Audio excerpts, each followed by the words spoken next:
नमस्कार प्रिय दर्शकों, एक बार और आपका स्वागत है। प्रिय दर्शकों, आज का जो प्रसंग है बड़ा ही ज्ञानवर्धक, बड़ा ही मोटिवेशनल है।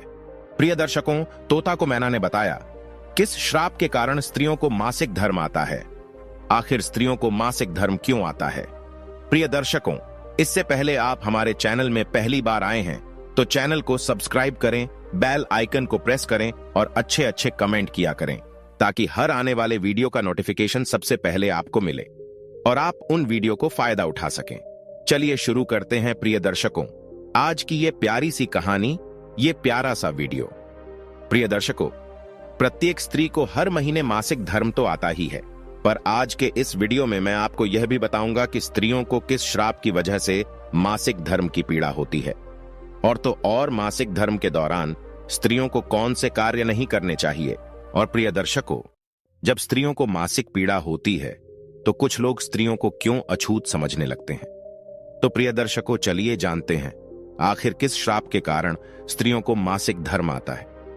प्रिय दर्शकों, एक बार मैना तोता से पूछती है, हे स्वामी, आज मेरे मन में एक प्रश्न को लेकर शंका उत्पन्न हो रही है। हे स्वामी, इस विश्व जगत में केवल आप ही मेरे मन में उठ रही मेरी इस शंका का समाधान कर सकते हैं। मैना की बात सुनते ही तोता कहता है, हे प्रिय, तुम्हारे मन में जो भी प्रश्न है, जिसकी वजह से तुम्हें शंका हो रही है, वह तुम निसंकोच होकर पूछो। मैं तुम्हारे मन में उठ रही सभी शंकाओं का समाधान अवश्य करूंगा।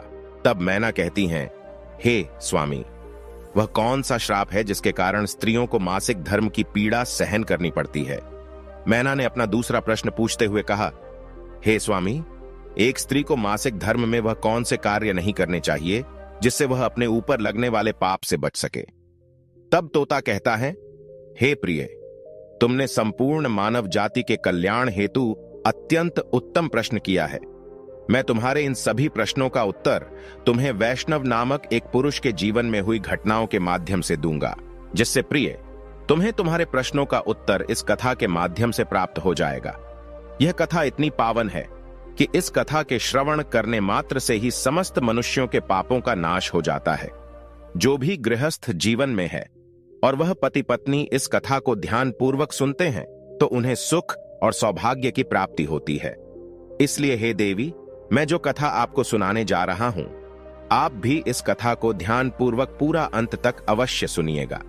अब मैना कहती है, हे स्वामी, यह वैष्णव कौन था और उनके जीवन में कौन सी घटनाएं हुई थीं? हे प्रभु, मैं इस कथा को सुनने के लिए उतावली हो रही हूं। कृपया आप इस कथा को मुझे सुनाइए। मैं इसे ध्यान पूर्वक पूरा अवश्य सुनूंगी और संपूर्ण विश्व जगत में विख्यात भी करूंगी। तब तोता कथा सुनाना आरंभ करता है और कहता है कि हे प्रिय, पूर्व काल की बात है, पूर्व देश में एक अत्यंत सुंदर नगरी थी। उस नगरी में वैष्णव नाम का एक ब्राह्मण रहा करता था। वैष्णव को समस्त वेदों और शास्त्रों का ज्ञान था। वह एक तेजवान और परम बुद्धिमान, गुणवान तथा धर्म के मार्ग में खुद की आहुति दे देने वाला एक ब्राह्मण था। सभी वर्णों के लोग वैष्णव को बड़ा सम्मान देते थे। वैष्णव प्रतिदिन यज्ञ करता था, दान धर्म के साथ संध्या उपासना भी किया करता था। वैष्णव पशु, पुत्र, बंधु बांधव तथा धन संपत्ति से संपन्न थे। वैष्णव की पत्नी का नाम यशोधरा था। वह भी अत्यंत चरित्रवान, गुणवान तथा पतिव्रता धर्म का पालन करने वाली स्त्री थी। एक दिन वैष्णव और उसकी पत्नी यशोधरा ने मिलकर अपने घर पर सत्यनारायण भगवान की पूजा रखी और सभी ब्राह्मणों को स्वयं जाकर निमंत्रण दिया। साथ ही नगर में निवास करने वाले समस्त मनुष्यों को उसने पूजा के लिए बुलाया। वैष्णव की पत्नी यशोधरा ने अपने घर पर अनेक प्रकार का भोजन भी बनाया था और सभी को भोजन के लिए बुलाया। उसके बाद पूजा के दिन समस्त ब्राह्मण उसके घर पर पधारे। वैष्णव ने सभी ब्राह्मणों का विधिपूर्वक पूजन किया और उन सभी का बड़े ही प्रेम के साथ आदर सत्कार किया। फिर वैष्णव ने सभी ब्राह्मणों को घर के अंदर बुलाया और उन्हें आसन देकर प्रेम के साथ बैठाकर भोजन कराया। ब्राह्मणों को भोजन कराकर उनकी भूख की तृप्ति समाप्त करने के बाद वैष्णव ने भगवान का स्मरण करते हुए जिन जिन को वैष्णव ने बुलाया था उन सभी को वस्त्र आदि का दान करके विदा किया। वे सभी ब्राह्मण वैष्णव को आशीर्वाद देकर वहां से प्रस्थान कर गए। उसके बाद वैष्णव ने अपने परिवार के सभी मित्र, भाई बंधु तथा अनेक भूखे लोगों को भोजन करवाया। इस प्रकार से वैष्णव ने सभी को भोजन कराकर और पूजा संपन्न करके सभी को विदा करके जब वैष्णव अपने घर के द्वार के सामने गया तो उसने देखा कि उसके घर के सामने एक कुत्ता और सुअरनी आपस में कुछ बात कर रहे थे। जब ब्राह्मण वैष्णव ने उस कुत्ता और सुअरनी की पूरी बात सुनी तो वैष्णव को बड़ा आश्चर्य हुआ। वह कुत्ता और सुअरनी उसके माता पिता ही थे, जो पिछले जन्म के पाप कर्मों के कारण इस जन्म में कुत्ता और सुअरनी बन गए हैं। तब वह ब्राह्मण वैष्णव मन ही मन सोचने लगा, ये दोनों तो साक्षात मेरे माता पिता हैं, जो मेरे घर पर पशु बनकर आए हैं। भगवान ने किस कारण से इन दोनों को पशु बना दिया है? किस पाप के कारण मेरे माता पिता को यह पशु का शरीर प्राप्त हुआ है? वैष्णव ने सोचा कि अब मैं इनके उद्धार के लिए क्या करूं। इस प्रकार विचार करते हुए वैष्णव को रात भर नींद नहीं आई और वह रात भर भगवान का स्मरण करते हुए वह सोच विचार करने लगा। उसने सोचा कि मैं अपने माता पिता की मुक्ति के लिए क्या करूं। तब उसे याद आया कि मेरे माता पिता की आत्मा की मुक्ति का उपाय केवल मुनि वशिष्ठ जी ही बता सकते हैं। सुबह होते ही वैष्णव ने स्नान आदि कार्य संपन्न करके मुनि वशिष्ठ जी से मिलने के लिए उनके आश्रम पर जा पहुंचा। आश्रम के अंदर प्रवेश करते ही मुनि वशिष्ठ जी ने वैष्णव का स्वागत किया और वशिष्ठ जी वैष्णव से कहने लगे, हे ब्राह्मण श्रेष्ठ, आप आज किस कारण से हमारे आश्रम में पधारे हैं? आप बड़े ही दुखी दिख रहे हैं। आपके दुख का कारण क्या है? वैष्णव कहता है, हे मुनिवर, आपको मेरा प्रेम भरा प्रणाम। हे मुनिवर, आज आपके दर्शन मात्र से मेरा जन्म सफल हो गया, परंतु हे मुनिवर, यहाँ आज मैं आपके पास अपनी एक शंका को लेकर आया हूँ। कृपया आप मुझे इस दुख से बाहर निकालें। हे प्रभु, मुझे इस शंका से आजाद कीजिए। मैं अत्यंत दुखी और दुर्बल हो गया हूं। वशिष्ठ जी ने आगे कहा कि हे ब्राह्मण देव, आप दुखी मत होइए। आपकी जो भी शंका है वह निसंकोच होकर मुझसे पूछो, मैं अवश्य तुम्हारी शंका का समाधान करूंगा। फिर वैष्णव कहता है, हे मुनिवर, कल मैंने अपने घर पर भगवान सत्यनारायण का पूजन करवाया था तथा अनेक ब्राह्मणों को और भूखे लोगों को भोजन कराया। मैंने सब कुछ विधिपूर्वक पूजन किया। फिर जब मैं अपने घर के बाहर अपने मेहमानों को अपने द्वार तक छोड़ने आया तो मैंने देखा कि मेरे द्वार पर एक कुत्ता और एक सुअरनी दोनों मेरे घर के सामने खड़े होकर बात कर रहे थे। सबसे पहले तो वह कुत्ता उस सुअरनी से इस प्रकार से कहने लगा कि देखो, आज कैसी घटना घटी। हमारे पुत्र के घर में ब्राह्मणों के भोजन के लिए जो दूध रखा था, एक सांप ने उस दूध के बर्तन में अपना विष उगल दिया था, जिसे देखकर मुझे बड़ी चिंता होने लगी, क्योंकि उसी दूध से भोजन बनने वाला था। अगर मेरे पुत्र के घर पर उस विषैले दूध से कुछ बनाया जाता और सभी लोग उस दूध को खा लेते तो उन सब की मृत्यु हो जाती। इसीलिए मैंने उस बर्तन में से सारा दूध पी लिया। लेकिन जब मेरी बहू की दृष्टि मुझ पर पड़ी तब उसने मुझे डंडों से खूब पीटा, जिससे मेरे शरीर का अंग भंग हो गया। अब मुझे बहुत पीड़ा हो रही है और इसी वजह से मैं लड़खड़ाते हुए चल रहा हूं। मुझसे यह पीड़ा सहन नहीं हो रही है। कुत्ते की बात को सुनकर वह सुअरनी बहुत दुखी हो गई और वह अपना वृतांत सुनाने लगी और बोली कि हे प्रीतम, अब मैं तुम्हें मेरे दुख का कारण सुनाती हूँ। पूर्व जन्म में मैं इस ब्राह्मण की माता थी, परंतु आज इस ब्राह्मण ने सभी लोगों को भोजन कराया, किंतु इसने मेरे सामने घास तक नहीं डाली और न ही मुझे जल पिलाया। वैष्णव बोला कि हे मुनिवर, इसी कारण से मैं बहुत दुखी हूं। फिर वैष्णव कहने लगा, इस प्रकार से अपने माता पिता को एक कुत्ता और स्वर्णी के रूप में ऐसा बोलते हुए देखकर मुझे बड़ा दुख हो रहा है। हे मुनिवर, मुझे रात भर नींद नहीं आई। हर क्षण मुझे बस यही चिंता सताए जा रही है कि मैंने कभी कोई पाप नहीं किया, हमेशा धर्म के कार्य किए हैं, परंतु फिर भी मेरे माता पिता को ऐसे कष्ट झेलने पड़ रहे हैं। हे मुनिवर, यही मेरी शंका है। इसी कारण आज मैं आपके पास आया हूं।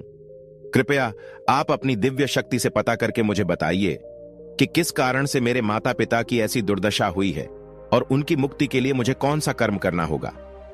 तब मुनि वशिष्ठ जी ने ध्यान लगाते हुए वह सब कुछ देख लिया और उस ब्राह्मण के माता पिता के पूर्व जन्म के कर्मों के बारे में वैष्णव से कहने लगते हैं, हे ब्राह्मण, तुम्हारे माता पिता ने पिछले जन्म में घोर पाप किया है। उसी पाप कर्मों के कारण आज उनकी ऐसी दुर्दशा हुई है। वैष्णव कहने लगता है कि हे गुरुदेव, कौन से पाप के कारण मेरे माता पिता की ऐसी दुर्दशा हुई है? कृपया मुझे उसके बारे में विस्तार से बताने की कृपा करें, मैं जानना चाहता हूं। फिर मुनि वशिष्ठ जी कहते हैं कि हे ब्राह्मण, तुम ध्यान से सुनो। ये कुत्ता जो तुम्हारे पिता है, ये पिछले जन्म में तेज नगर के श्रेष्ठ ब्राह्मण हुआ करते थे। इन्होंने एक दिन एकादशी का व्रत रखा, परंतु ये उसका पालन न कर सके और भोजन कर लिया था। एकादशी के व्रत के दिन तुम्हारे पिता ने दान धर्म भी नहीं किया। इन्होंने अपने द्वार पर आए हुए कुत्तों को कभी भोजन नहीं खिलाया। तुम्हारे पिता ने अपने पितरों का श्राद्ध भी विधि पूर्वक नहीं किया। तुम्हारे पिता ने पिछले जन्म में मासिक धर्म के दौरान ही तुम्हारी माता के साथ संबंध बनाया था, और इसी पाप के कारण तुम्हारे पिताजी को इस जन्म में कुत्ता का जन्म मिला है। हे ब्राह्मण पुत्र, अब तुम अपनी माता के बारे में सुनो। तुम्हारी माता ने मासिक धर्म में होते हुए भी भोजन बनाया। मासिक धर्म के दौरान ही इसने भगवान की पूजा उपासना की, तुलसी को जल चढ़ाया। मासिक धर्म में होते हुए भी तुम्हारी माता ने भगवान को भोग लगाया। इसी कारण से इसे महापाप लगा है। मासिक धर्म के दौरान स्त्री 3 से 5 दिनों के लिए अपवित्र हो जाती है। मासिक धर्म के दौरान स्त्री को पूजा पाठ नहीं करना चाहिए, ना ही सत्संग करना चाहिए।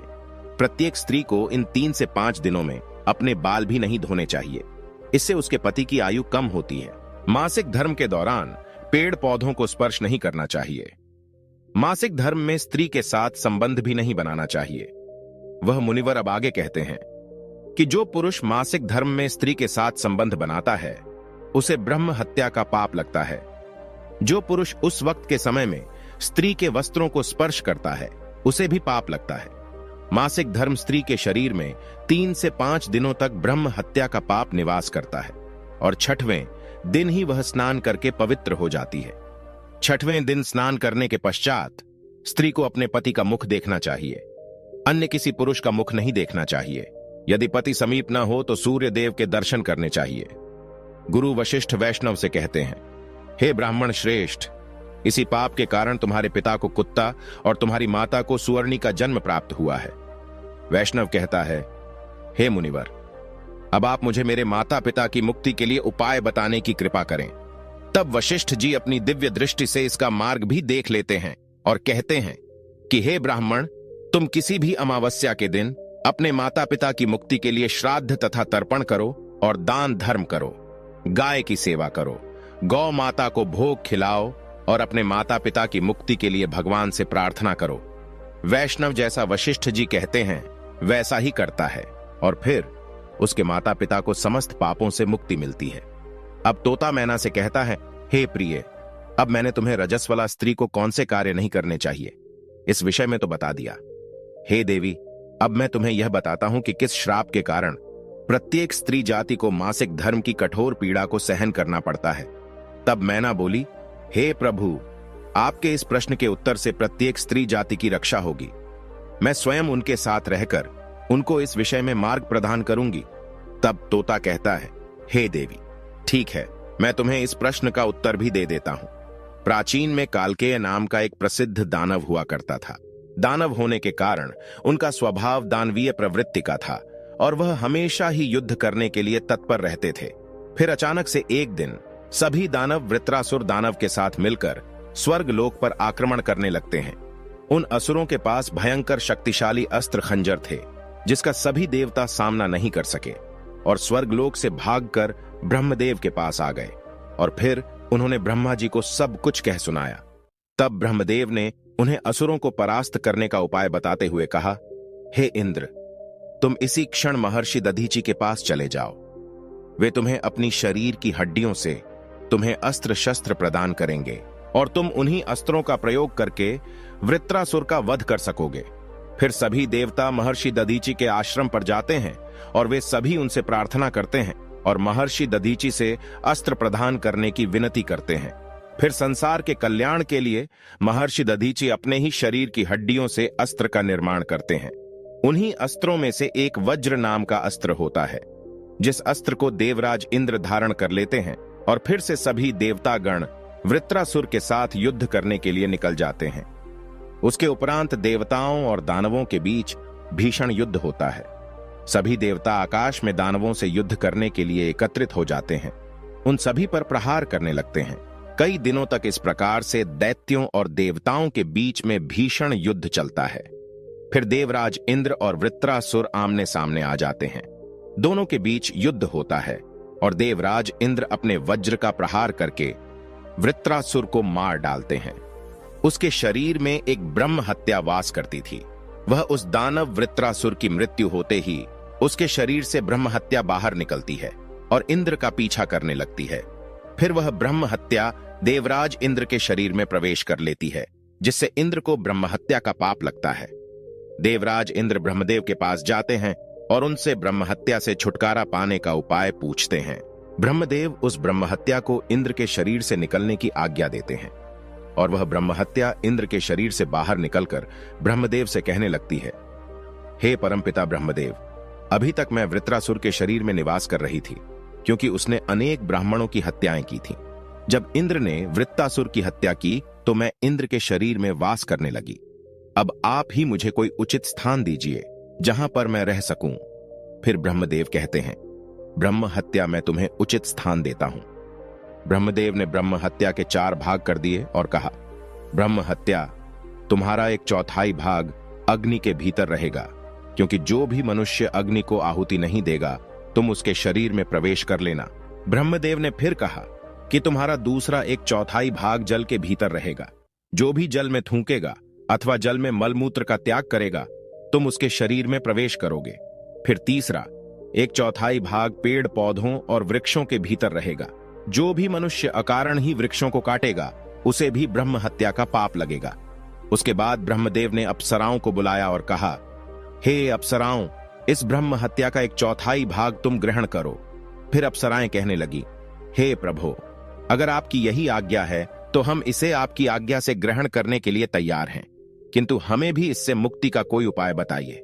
फिर ब्रह्मदेव कहने लगे कि हे अप्सराओं, जो भी पुरुष मासिक धर्म में स्त्री के साथ संबंध बनाएगा उसके अंदर यह ब्रह्म हत्या प्रवेश कर जाएगी।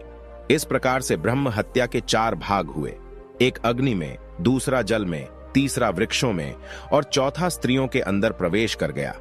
उसी ब्रह्म हत्या के भाग के कारण स्त्रियों को मासिक धर्म आता है। जो भी पुरुष मासिक धर्म के दौरान स्त्रियों को स्पर्श करता है अथवा उनके साथ संबंध बनाता है उसे ब्रह्म हत्या का पाप लगता है। अब आगे तोता कहता है, हे प्रिय, इस प्रकार से मैंने आपको स्त्री के रजस्वला होने के पीछे की कथा और रजस्वला स्त्री को कौन से कार्य नहीं करने चाहिए इसके विषय में बता दिए हैं। अब मैना कहती हैं, हे स्वामी, आज आपने मुझे बहुत ही महत्वपूर्ण ज्ञान दिए हैं। जो भी स्त्री मासिक धर्म के दौरान पूजा पाठ करेगी, पति के साथ संबंध रखेगी, उसके घर में माता लक्ष्मी प्रवेश नहीं करेगी। तो प्रिय दर्शकों, यही कारण है कि मासिक धर्म के दौरान किसी भी स्त्री को छूना पाप माना गया है। मासिक धर्म के दौरान स्त्रियों को यह कार्य नहीं करने चाहिए। प्रिय दर्शकों, मैं उम्मीद करता हूं यह जानकारी आपको जरूर पसंद आई होगी। प्रिय दर्शकों, हमारी आज की कहानी, आज का वीडियो यहां समाप्त होता है। हम उम्मीद करते हैं कि आपको यह कहानी पसंद आई होगी और आप इससे ढेर सारी प्रेरणा लेंगे। मिलते हैं अगली ज्ञान चर्चा के साथ अगली वीडियो में। तब तक के लिए नमस्कार, धन्यवाद।